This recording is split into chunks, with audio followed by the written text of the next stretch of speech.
You're not running from a tiger, but your brain thinks you are, and all you did was open a blank dock. Ever noticed how your brain throws a full-blown panic party the moment you think of doing something hard? Not dangerous, just difficult, like writing a pitch or saying that truth. Why does effort feel like danger? Let's break it down. Here's what happens when you think about doing something hard.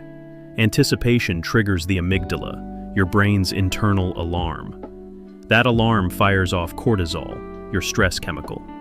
Then, cortisol hijacks the prefrontal cortex, which normally helps you plan, focus, and follow through.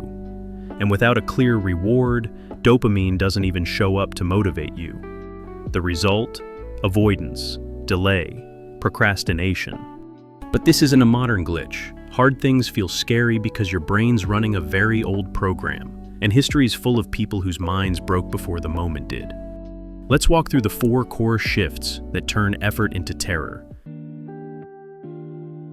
Your brain doesn't wait for danger, it predicts it. In 1812, Napoleon invaded Russia with 600,000 men. But the fear of hunger, cold, and a supply chain collapsing across 2,000 miles shattered morale before the battle did.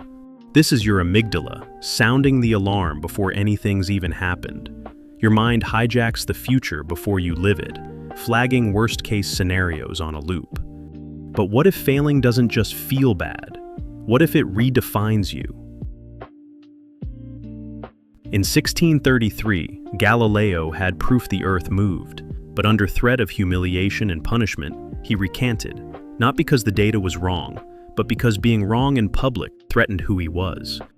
That's cortisol flooding your system, and when your identity's on trial, the prefrontal cortex shuts down. You don't just fear losing, you fear becoming a loser. Some fears aren't rooted in trauma, they're trained by culture. In the 1800s, skilled artisans were replaced by factories. Quality gave way to speed. The brain, always having been wired to value long-term reward, began craving quick hits. That's why today, if it's not fast, it feels futile. That's low dopamine response. Your motivation system is bored and begging for a scroll instead.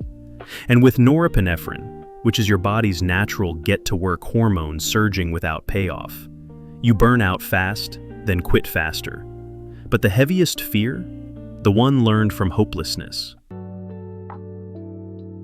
On 18th century rice plantations, enslaved West Africans brought deep agricultural skill, but were punished violently and arbitrarily. Skill didn't help, effort didn't matter, resistance changed nothing, so survival meant detachment. That's chronic cortisol exposure. The anterior cingulate cortex, which tracks struggle versus reward, just gives up. You fail a few times and your brain forms a shortcut. Hard equals hopeless. And so, the full loop forms. Anticipate difficulty, threat response. Threat response, stress flood. Stress flood, planning shuts down. Planning shuts down, motivation tanks. And the result? Avoidance, procrastination, shame. You're not broken. You're not lazy. You're running the standard human firmware, but there's a way out. Start small.